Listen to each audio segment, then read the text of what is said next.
Então, continuando também a nossa aula de hoje, vamos relembrar elementos básicos da apresentação gráfica e apresentação tabular dos dados, né? O que é uma apresentação gráfica, né? Normalmente o gráfico é a forma mais dinâmica de apresentar uma frequência das modalidades de uma variável. E qual é a função, né, da apresentação gráfica, né? Comunicar dados científicos. Por isso que eu sempre falo para os alunos que para construir um bom gráfico a gente tem alguns requisitos, né? Que são a simplicidade, a adequação do gráfico ao tipo de distribuição e a natureza das variáveis, devem representar proporcionalmente a frequência daquelas grandezas e normalmente os gráficos eles se utilizam de figuras geométricas. Então, mesmo que a gente pense, por exemplo, um gráfico de linha, aquilo na verdade abstratamente ele é um plano, né? E lembrar que todo gráfico tem título, tem legenda, pode ter nota de rodapé se necessário, é preciso um nome para a coluna do X, um nome para a coluna do Y. Mas desses todos, né, quer dizer, além dos elementos formais necessários de estarem no gráfico, o que eu diria que seria o mais importante? A simplicidade, né?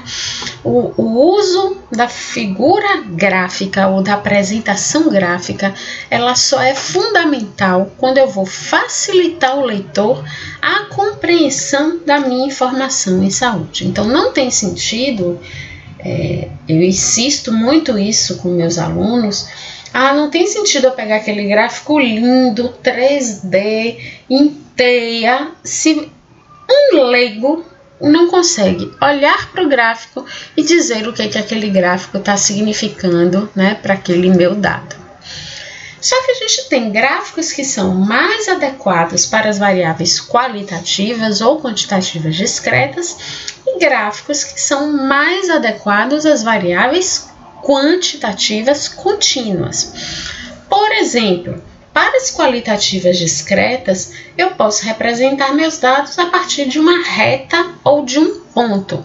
Uma reta vertical, gente, onde o comprimento deve ser proporcional a frequências e não se pode unir esses pontos, né? Ele é uma única reta vertical, né? E eu posso, por exemplo, fazer a amputação do eixo Y, né?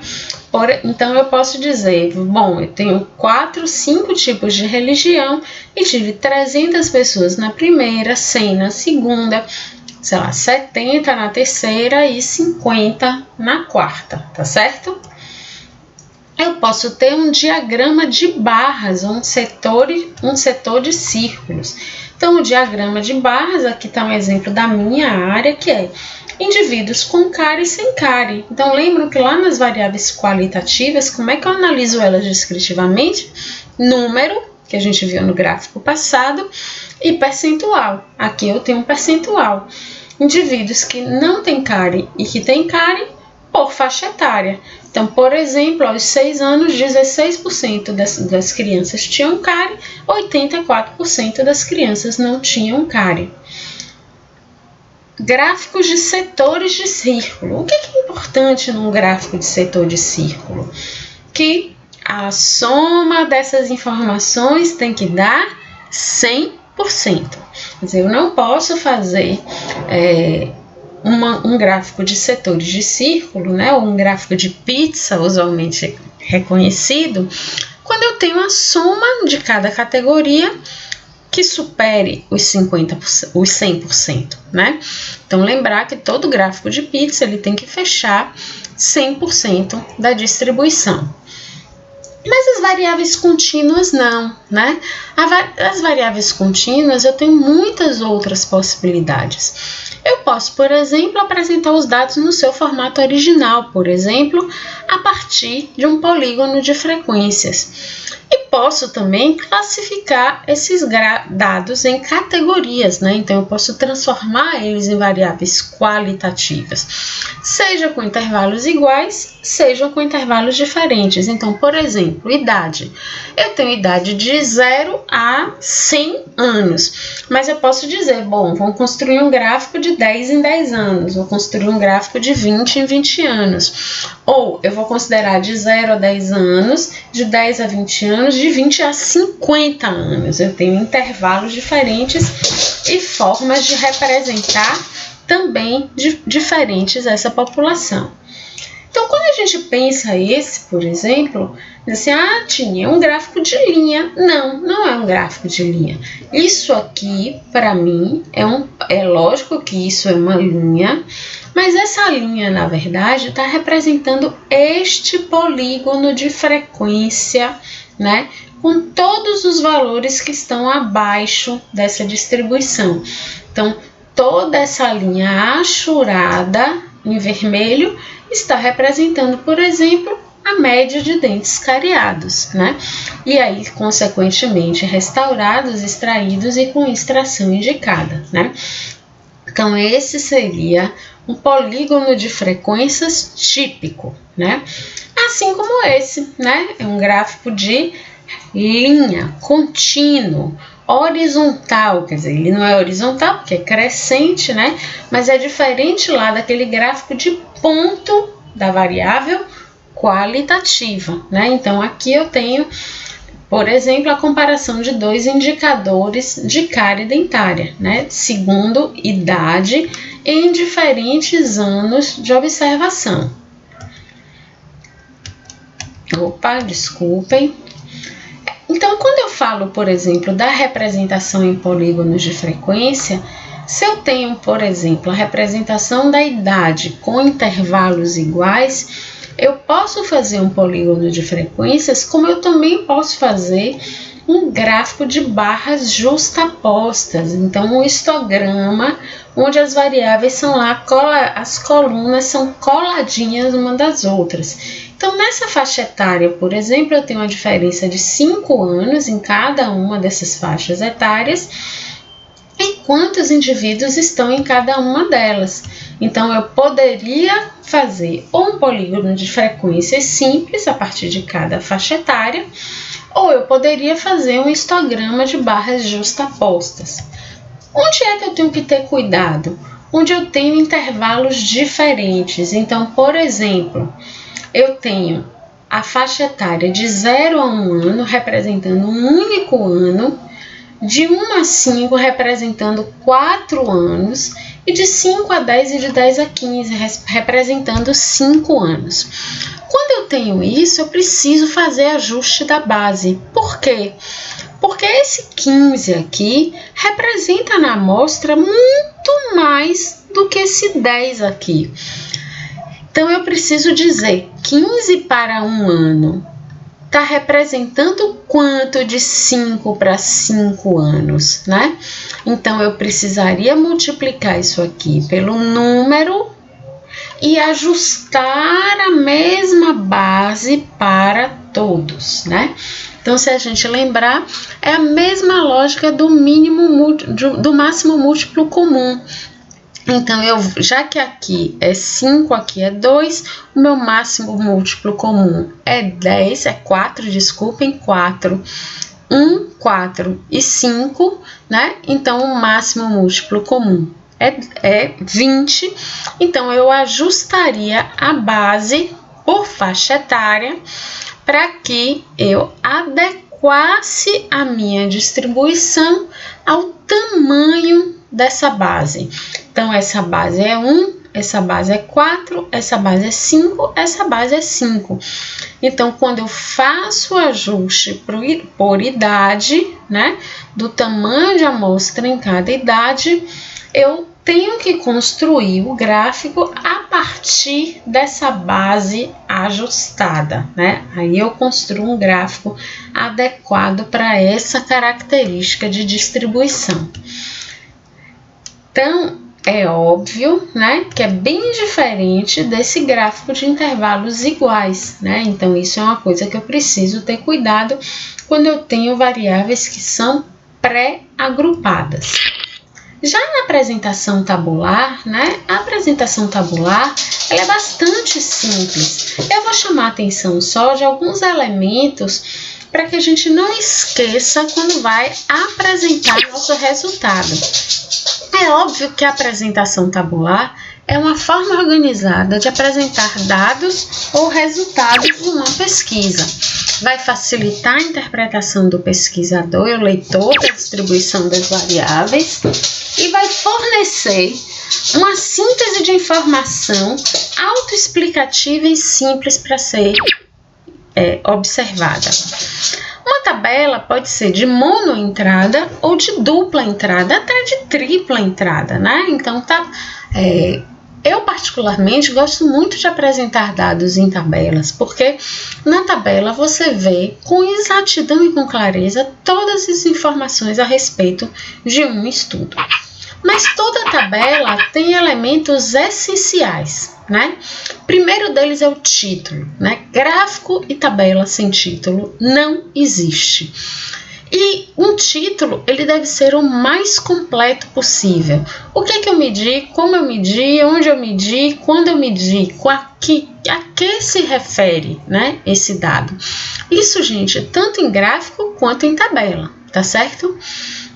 Então, se a gente pensar dentro dos elementos essenciais de uma tabela, eu tenho o título, óbvio, eu tenho a linha do cabeçalho, eu tenho a coluna indicadora, aonde está a minha variável, eu tenho as colunas de total, linha e coluna de total, que eu devo inserir sempre que possível, né? Lembrar de algumas normas também importantes.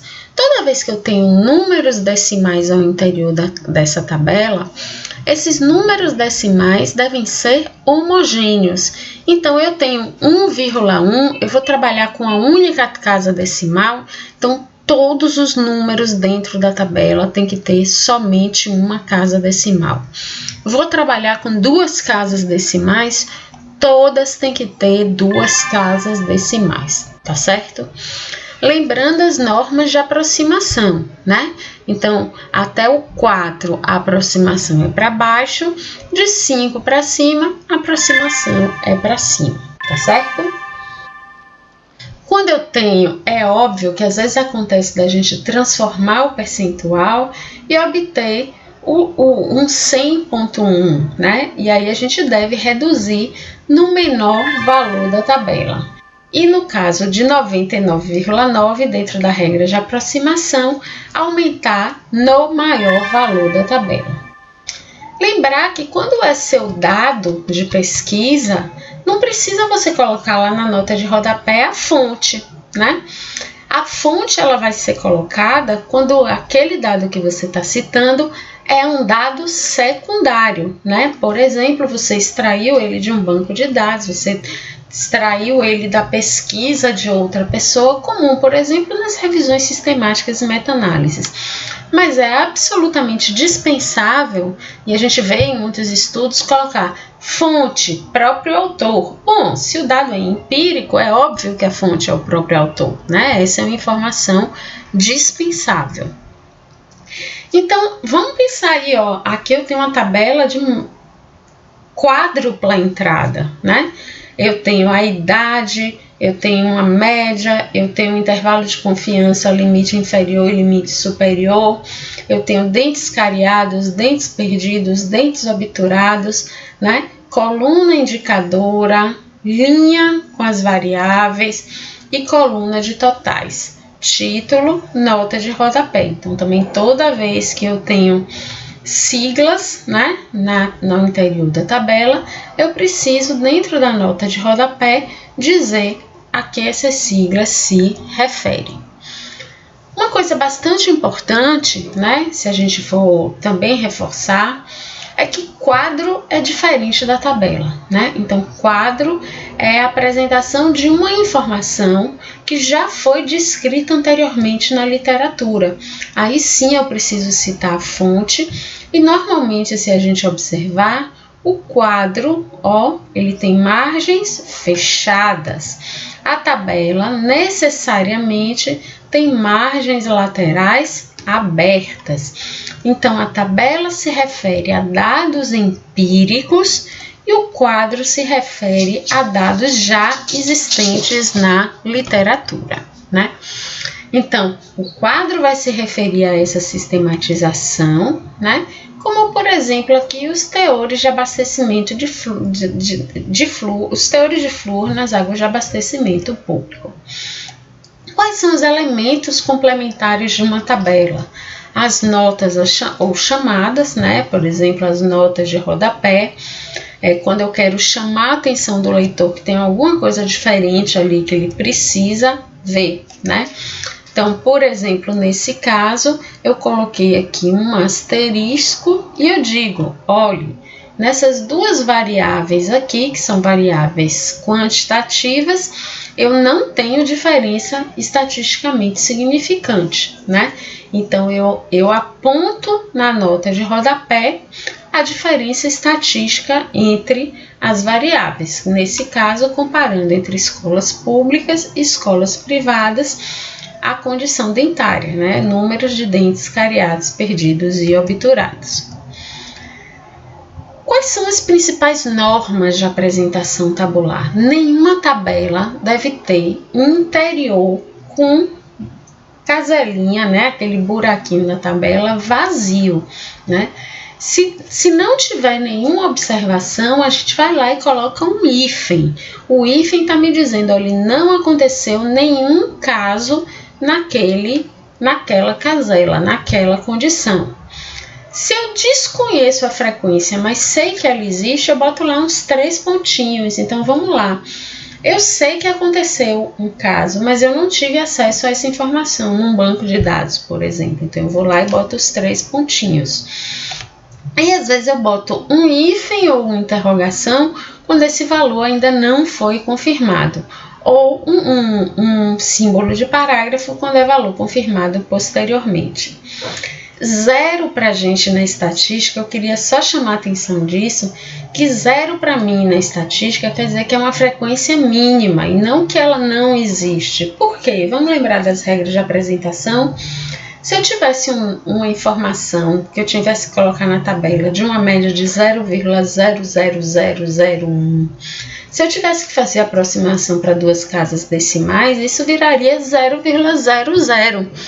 Isso quer dizer que é 0, que a frequência não existe? Não, eu quero dizer que é uma frequência muito pequena, né? Então, para mim, na estatística, para nós, a partir de agora, 0 não é nulo, né? 0 quer dizer uma frequência mínima. Ela deve ser aberta nas laterais e ter o mínimo possível de linhas e colunas internas, somente o suficiente para ajudar o leitor na interpretação daquela tabela. Por quê? Porque uma tabela com muitas linhas e colunas pontilhadas, elas às vezes poluem mais visualmente, né? A leitura do que ajudam o leitor a interpretar aquela tabela. E de preferência, quando possível, deve sempre incluir os totais. Então, era isso que eu queria tratar com vocês na nossa aula, nas nossas aulas gravadas. Na sexta-feira, vamos trabalhar em 2 sentidos, né? Primeiro, relembrando lá a estatística descritiva. Quando é mesmo que a gente escolhe a média? Quando é mesmo que a gente escolhe a mediana? E aí eu vou mostrar também para vocês alguns gráficos, algumas tabelas para a gente discutir, né, qual seria aquele tipo de variável, que tipo de gráfico é esse, quando é que ele é indicado, se aquela tabela está bem construída ou não. E aí a gente vai discutir mais, né, essa questão da estatística descritiva e da formulação, digitação e implementação de um banco de dados. Encontro vocês na sexta-feira. Até lá!